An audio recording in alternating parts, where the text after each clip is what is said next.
Good morning. It's Monday, October 7th. The multi-front war in the Middle East is now 367 days old. I'm Jonathan Schanzer, Senior Vice President for Research at Foundation for Defense of Democracies. Welcome to this special 10/7 edition of the FDD Morning Brief. 1 year of war in the Middle East. Hard to believe. Looking back, it has been dizzying. I personally remember waking up in Jackson, Wyoming, of all places, on that fateful Saturday. What began with shock and sadness almost immediately gave way to a breakneck pace of work that has rarely let up over the last 12 months. The volume of news has been overwhelming, and that's in part why we launched this program.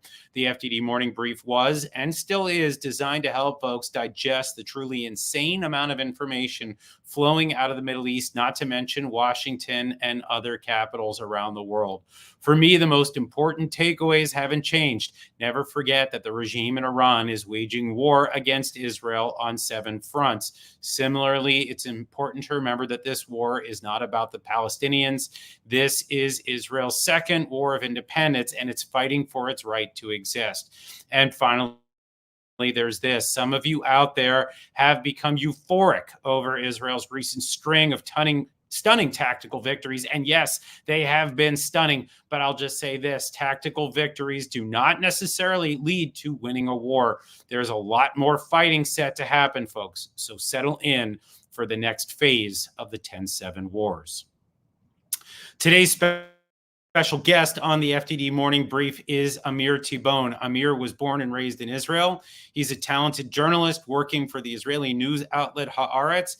He and I met years ago when he was their Washington correspondent. Amir returned to Israel to live in Kibbutz Nahal Oz. In fact, he was there on October 7th when Hamas attacked. He, his wife, and his 2 girls were pinned down in their safe room as Hamas murdered, raped, and kidnapped his neighbors.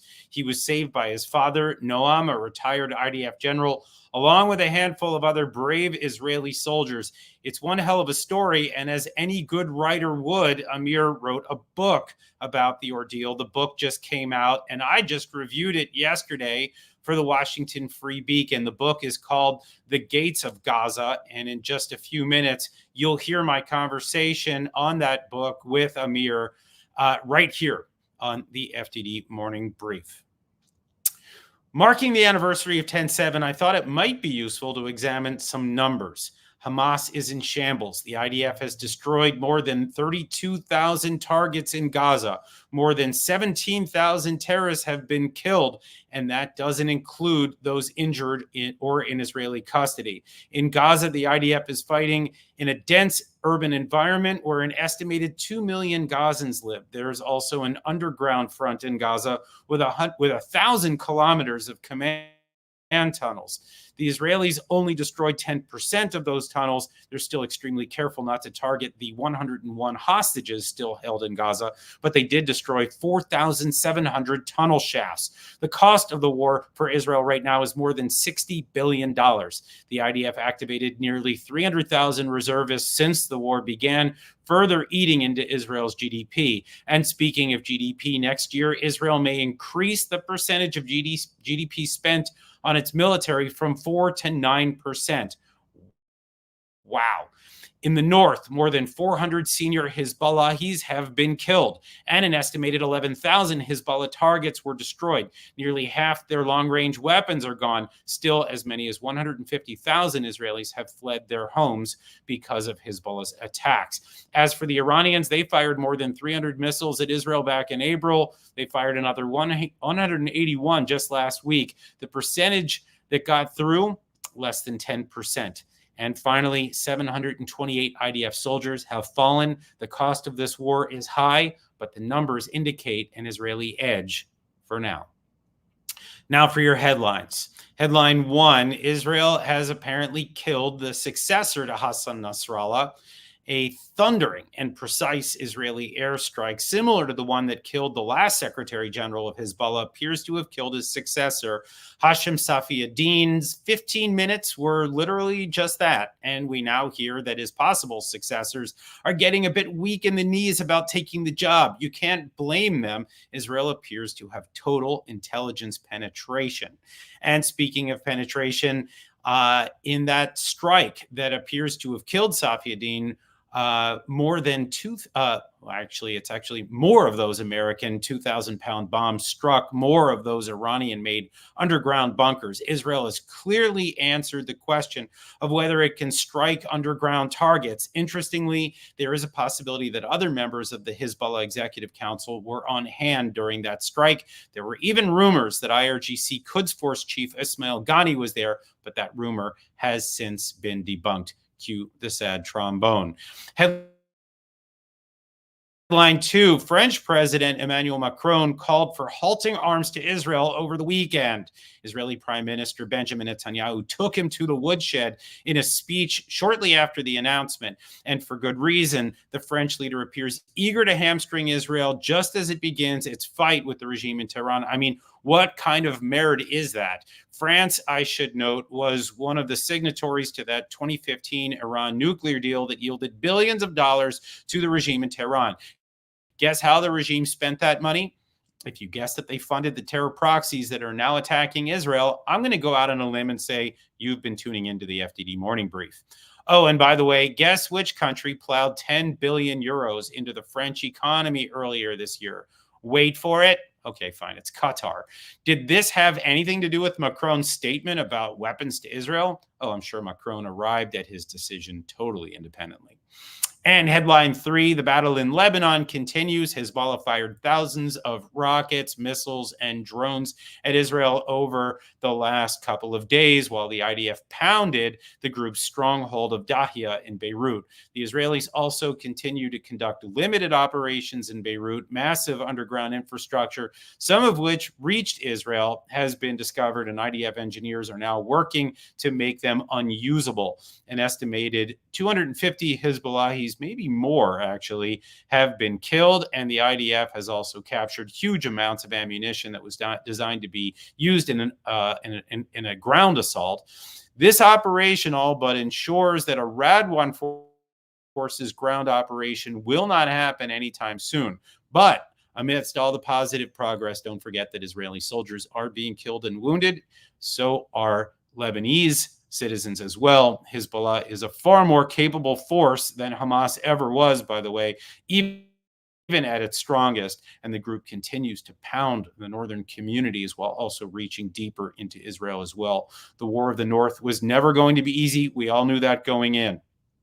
And headline 4, we continue to wait for an Israeli response to that Iranian attack last week, where the regime fired 181 ballistic missiles at Israel. There's not much to say yet, but when there is, I promise you we'll make sure that you know about it. Okay, it's now time for my conversation with Amir Tibon. Amir, as I noted, is a writer for Israel's newspaper of record, Haaretz. He and I have known each other for a number of years now. So when I heard about his ordeal on 10/7 in Kibbutz Nahal Oz, I was obviously pleased to know that he made it out safe and sound. I was also excited to learn that he wrote a book about his experience that day. The book is now out. It's called The Gates of Gaza, and it's a pretty good one. I quibble with a few of his political positions and even a little bit of his take on history. But when I caught up with him yesterday for this pre-recorded interview, I decided to give him a free pass on those things so we could steer clear of politics and maybe trying to argue about what's happened in the past. Let's play that conversation right now here on the FDD Morning Brief. Welcome to the FDD Morning Brief. Amir Tibon. Hi, John. So good to see you, and thank you for inviting me. Great to have you with us. Shana Tova and Mazal Tov on your new book. I want to get to your book, momentarily. But before we get into all of that, if you would, you lived through an incredibly harrowing experience. You talk about it in your book, but of course, I've been hearing about it for the better part of a year now in the Israeli media. You lived through the assault of 10/7. If you would, maybe just tell our audience a bit about what you and your family endured on that day. Yeah. So obviously, it's a long story that I'm not going to be able to tell in full, but the community where we live, belong to, Kibbutz Nachal Oz, a small community on the border with Gaza, half a mile from the border fence, was one of the many places that were attacked on that day. And basically, more than 100 terrorists entered this small community, home to 450 people, and began to go from door to door, trying to massacre people and kidnap people. And they also arrived to our house, where me and my wife were with two young girls, 3.5 and 2 years old at the time.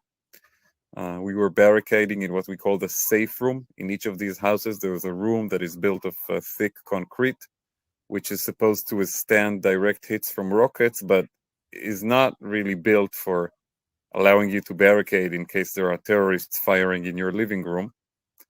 And that's what we had on that morning. We had a cell of Hamas terrorists basically on our house, trying to break in, trying to find us. We had to stay quiet for many, many hours with our two young girls. And this was really the biggest challenge of the day, just to convince them to stay quiet. And I write in my new book, The Gates of Gaza, about how we were eventually rescued. And also about what happened to many of our neighbors in our community. 15 people were murdered on that day. That's 3% of the total population. 7 of our friends and neighbors were kidnapped into Gaza, and 2 of them are still held there by Hamas. And while we emerged alive from this episode, it left very deep scars in everybody who was there on that day. And as long as we have friends in the hands of the enemy in Gaza, in a sense, the date on our calendar is still October 7, 2023, even though the date on the calendar shows it really is October 7, 2024.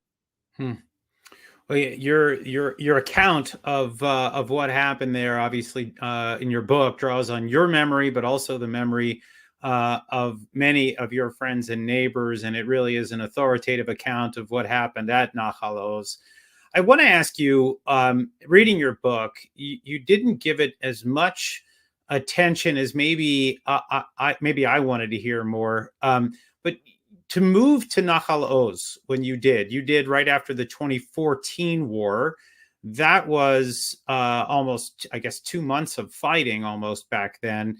It was It looked like a lot at the time, huh? Yeah, and it was a brutal, just a brutal round between Israel and Hamas. And there you go, moving right to the front, right where all the action is shortly thereafter, and you start to build a family. What motivates a guy from the Tel Aviv area to move to Nachal Oz? So it was a combination of an ideological commitment to supporting a community on the border, a frontline community that was very badly impacted by the war of 2014. Some of the viewers may remember that toward the end of that war, there was a terrible tragedy in Nachal Oz. A young child in the kibbutz was killed by a mortar from Gaza. His name was Daniel Tregerman, and his image was quite famous at the time. And after this tragedy happened, a lot of people got up and left the community. People just couldn't bear explaining to their children what had happened. And it was really in a deep crisis. And they needed young people to move there and support the place and help it get back on its feet. And my wife and I decided to do it. We were living in Tel Aviv at the time. Miri, my wife, is a social worker, and I'm a journalist. We both had good paying jobs in the Tel Aviv area. But we just took a decision. We moved there. And I guess, John, there are 2 questions to ask. One is, why did you move there? And I just told you why. And the second is, why did you stay? And in our case, there's even a third question, because after living there for 3 years and getting married there, we went to the US for 3 years because I was offered at the time a very interesting position from Haaretz as the Washington correspondent. And then we came back to Nahal Oz in 2020. So we even moved there twice, in a sense. And the question of why did we stay and why did we come back is because we really love the place, we love the community, we love living there, and we ended up getting married there and raising our daughters there. That tells you something about the place. Yeah, I think it does, and I've been there, and it's beautiful, and the Yeah, I've agricultural hosted you areas. more than once in the Yeah, kibbutz, I remember. yeah, and the agricultural areas around there are breathtaking, but obviously the proximity to Gaza is obviously scary. But we hear now that something like 80% or maybe even more than that of people that lived in these southern communities are actually now coming back. There is, of course, let's say somewhere between 10 and 15% of those that have decided they're not going to move back because they're afraid of perhaps future conflicts. Where do you fall in all of this? And what's the sense that you're getting from the residents of these communities as they mull their choices? So right now what we're seeing is that all of the communities that are on the second line of the border, basically not frontline first, on the border communities like Nahal Oz, but communities that are close to Gaza, that are within the range of Hamas rockets, that were even attacked and impacted on October 7, but that are still not directly on the border. The vast majority of residents have actually returned. And you see that in communities like Kibbutz Gevim and, cities like Netivot and Ofakim, and most of the neighborhoods of Sderot. Over there, you really see a lot of people coming back. Where you still don't see people coming back is in the communities that are on the first line of the border, that are less than a kilometer from the border fence. Places like Nahal Oz and Be'eri and Kfar Aza, and all of these communities that sadly have become very famous over the past year because of the tragedies that occurred on them. Of course, Kibbutz Nir Oz, which is a little south of ours and has a somewhat similar name. All of these communities are still evacuated, and you see that people are not yet ready to go back in these places. And I think there are two reasons for it. Number one, because the war is still ongoing, and just this morning, we had more IDF operations in northern Gaza, in the Jabalia refugee camp. And, people who live in places like Nahal Oz, when you hear the IDF is now operating again in Jabalia, so you basically say two things. Number one, you say, God protect our soldiers. They're doing important work there and we want them to succeed. And it's important for our ability to live there again in the future. And number two, you say, okay, it's not ready yet to go back home, because let me tell you, when the IDF is operating in Jabalia, your house is going to be shaking in Nahal Oz, literally shaking from the bombs being dropped there. And you're going to hear the, exchanges of fire like they're happening in your backyard. So these communities on the front line, on the first line, versus the border fence, are still not ready to go back. But I believe that there will be a significant movement of people back home toward the end of this school year. People with younger children, all the other calendarial issues are irrelevant. There's not a Hebrew year and there's not a Christian year, there's a school year. And people who started the school year still out of home I think are going to finish it out of home with a very clear target of going back home to start the next school year in these places, Nahal Oz, Be'eri, Kfar Aza. I mean, the tenacity, obviously, of the Israelis that insist upon coming back, even as they know that it will never likely be entirely quiet. It does actually make me think about the history that you draw out in your book, The Gates of Gaza, about the ideological reasons for the original pioneers who created Nahal Oz, and for those that continue to be drawn to it, that there is a sort of it's a fervent Zionism, Yes. a message that is being sent to whether it's the surrounding Arab states or to the people of Gaza themselves, that Israel's borders have to be populated and defended, and that there is a very clear purpose in having Israelis live there. Is that still? I mean, this was, of course, what Moshe Dayan envisioned in 1953, if I'm not mistaken. Is that still the ideological sort of driver for people who want to live there? I think that we see today that the logic behind Ben Gurion and Dayan's thinking at the time, which was that the people on the other side of the border have to see with their own eyes these civilian communities, it's even more important today than it was back then, because if 2 years or 3 years from now, these communities will be empty and abandoned, this will be Hamas's victory. They will be able to point out at these places and say, okay, we paid a huge price. Tens of thousands of people in Gaza died and hundreds of thousands of buildings in Gaza were destroyed. But look, we drove them back. They gave up. And I think if the opposite happens, if these communities, and also on the northern border, by the way, all the communities that Hezbollah has been bombarding for a year now and that have been evacuated as well, places like Kiryat Shmona and Kibbutz Manara and Kibbutz Chanita, if they will be full of people and new neighborhoods and families a year from today, this will show you that Hezbollah lost the war, even more than killing Nasrallah, which is an amazing achievement. But the war, ever since October 7, has been about this question.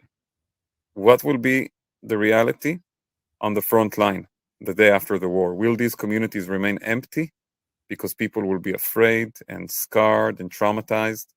Or will they be full and blossoming because there's faith again in the state of Israel and in its power? In a sense, this is what the war is about. And I think that this shows you that the founding Zionist logic of Ben Gurion and Dayan is still being tested. Well, and the fight continues. Some people call this the second war of independence for Israel, and I would argue that they're probably not wrong, given that you're still fighting multi-front battles against enemies that would like to see Israel disappear. And obviously, as you mentioned, those frontline communities will play a significant role in the shaping of that future. But yeah, I think as we wrap up here, Amir, I did want to ask you about what you think the future holds. You are obviously a reporter in Israel. You've been covering Washington. You've been covering decision makers in Tel Aviv and Jerusalem. You've been covering the front lines in Gaza and beyond. As you look at this war at the 1 year mark, and I know there are a lot of people thinking about 1 year and what it means and how to interpret it, but you obviously have some thoughts here. Where do you see things going right now? Where is Israel perhaps coming out in better shape? Where is it in worse shape? What should we be watching? I think it's clear that there were two wars fought this year. The war that Israel prepared for and the war that we didn't see coming. The war that we prepared for is the one in the north against Hezbollah. That's where we've had our greatest achievements so far. That's where we've really weakened the enemy very significantly in a rather short time once we decided to focus on that theater, killing all the leadership of Hezbollah, eliminating many of their long-range missile abilities. These are very significant achievements. It still doesn't solve the fundamental problem that they can threaten the frontline border communities, and they continue to do that every day, multiple times a day, even now without their leadership. And it will require more efforts. And at the end of the day, perhaps also some kind of a diplomatic solution, which will be enforced by the military achievements. But we see that over there, Israel is fighting a war that the IDF prepared for and trained for and collected very important intelligence for. The war in Gaza seems like a different story. That's a war that was forced upon us by surprise. We did not prepare for it. We didn't really know what to do once we got there and started taking over the territory. There still is a sense that we don't really have a strategic long-term plan what to do there. There have been all kinds of attempts with the Egyptians, with the Emiratis, but nothing has really materialized so far. And we have one huge problem there that we haven't solved yet, which is the hostages.